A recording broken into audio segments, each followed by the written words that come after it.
Bismillahirrahmanirrahim. Assalamualaikum warahmatullahi wabarakatuh. Kenalkan, nama saya Nunung Nur Aini. Kami dari kelompok 8 akan mempresentasikan materi tentang Tafsir dan Hadis Tarbawi, mata kuliah Metodologi Studi Islam yang diampu oleh Bapak Dr. Haji Iwan MAG. berikut pemaparannya. Pengertian tafsir dilihat dari Qomus atau Mu'jam.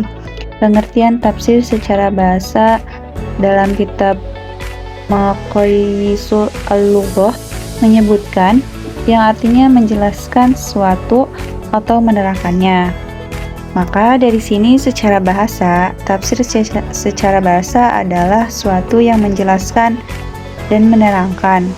Cara menerangkannya itu dengan berbagai cara. Secara istilah, ada pengertian tafsir berdasarkan istilah.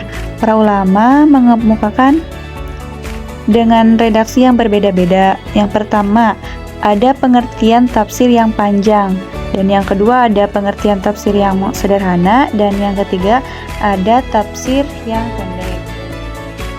Yang pertama, pengertian tafsir yang panjang. Pengertian tafsir menurut Imam Abu Hayyan, tafsir adalah suatu ilmu yang di dalamnya dibahas tentang cara-cara menyebut Al-Quran, petunjuk-petunjuknya, hukum-hukumnya, baik secara ifrad maupun secara tarkib, serta makna-maknanya yang ditampung oleh tarkib lain-lain, dan pada itu seperti mengetahui nasah sebab nuzul yang menjelaskan pengertian seperti kisah dan matsalnya. Selanjutnya pengertian tafsir secara sederhana. Ali Hasan Al-Aridi mengatakan tafsir adalah ilmu yang membahas tentang cara-cara mengucapkan lafaz Al-Quran, makna-makna yang ditunjukkan dan hukum-hukumnya, baik ketika berdiri sendiri maupun ketika tersusun, serta makna-maknanya yang dimungkinkannya ketika dalam keadaan tersusun. Yang terakhir ada pengertian tafsir yang pendek.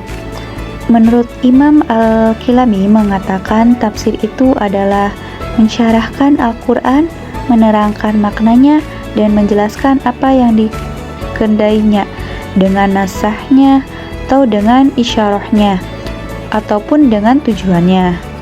Maka secara istilah yang dimaksud dengan tafsir adalah mengungkapkan dan menjelaskan makna Al-Quran yang belum jelas, samar, menjadi jelas makannya sehingga mudah diambil hikmah dan maksud dari yang dikandungnya. Pengertian hadis tarbawi terbagi menjadi dua, pengertian secara bahasa dan secara istilah. Pengertian secara bahasa, kata hadis berasal dari bahasa Arab, yaitu al-hadis, yang mempunyai arti diantaranya baru dan kabar atau berita. Pengertian secara istilah, sedangkan menurut istilah ulama, terdapat beberapa pendapat terkait kata hadis. Dari beberapa pendapat tersebut, maka para ulama sepakat bahwasannya pemahaman hadis menurut sebagian ulama berpendapat dikhususkan hanya bagi sesuatu yang disandarkan kepada Nabi saja, sedangkan pendapat ulama lain lebih umum daripada itu, yakni segala sesuatu yang disandarkan pada Nabi, sahabat maupun tabi'in. Itulah merupakan pengertian dari hadis. Metode-metode hadis yang dilakukan Nabi Muhammad. Dalam mengajarkan hadis Nabi, Syekh Mahmud At-Tahtan menjelaskan 3 metode dengan menggunakan metode lisan, tulisan, dan peragaan praktik. Metode lisan ini berpusat pada tutur kata, informasi diperoleh melalui percakapan, wawancara, dan berbagai bentuk komunikasi lisan yang disampaikan oleh Nabi Muhammad SAW. Metode tulisan. Metode ini memiliki beberapa keuntungan, yakni yang pertama, Hadis-hadis Rasulullah lebih terpelihara dan terjaga baik terkait tulisan maupun hafalan. Yang kedua, hafalan para perawi. Hadis-hadis yang tersebar dan lembaran-lembaran menjadi tersusun dan terkumpul secara rapi. Dan ketiga, memotivasi serta mendorong timbulnya karya-karya dalam bidang hadis. Selanjutnya, metode peragaan praktis. Sepanjang kehidupan Rasulullah dimulai sejak wahyu yang beliau terima, baik segala ucapan, perilaku, persetujuan, dan peragaan praktisnya merupakan hadis. Rasul memberikan pelajaran praktis dalam setiap segi kehidupan, disertai dengan perintah yang jelas untuk mengikutinya.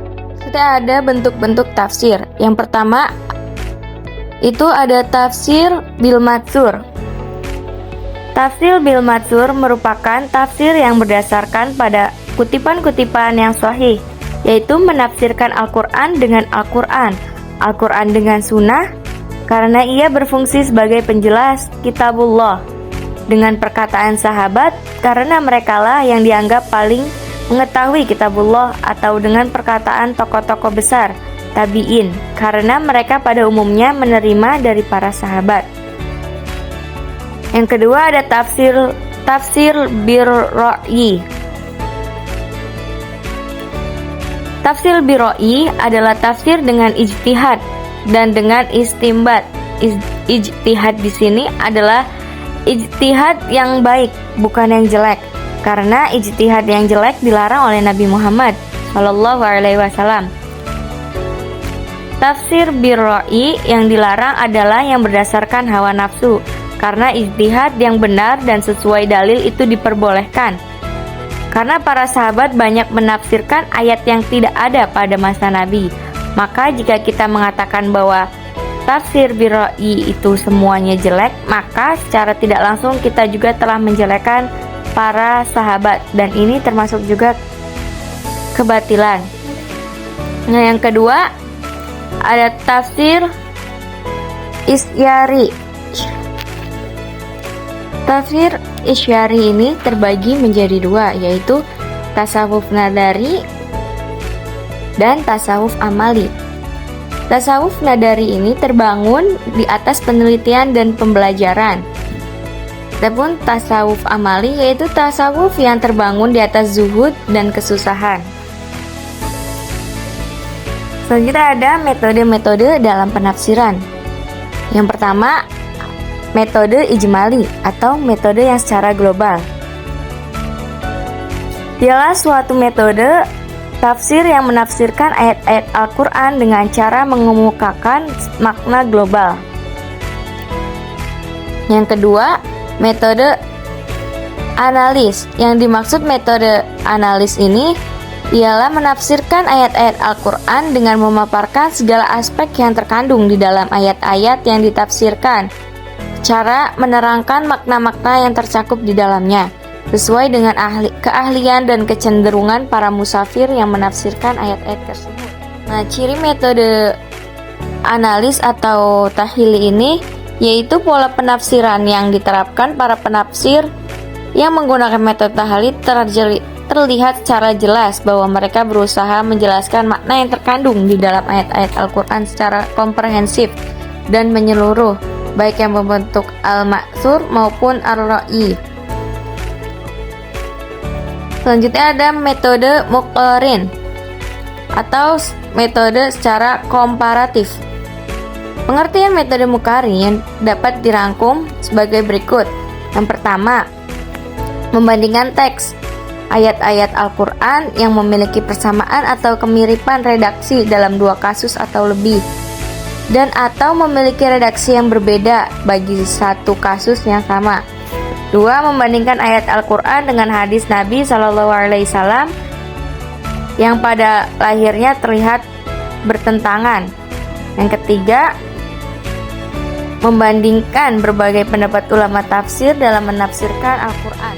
Jadi dapat disimpulkan bahwa tafsir adalah mengungkapkan dan menjelaskan makna Al-Quran yang belum jelas atau samar menjadi jelas sehingga maknanya mudah dimengerti, dapat diambil hikmah dan maksud yang dikandungnya. Dan ulama sepakat bahwasannya pemahaman hadis jatuh pada sesuatu yang disandarkan pada seseorang yang mana hal tersebut dalam ilmu hadis dijadikan objek kajian. Adapun letak titik perbedaannya adalah disandarkan kepada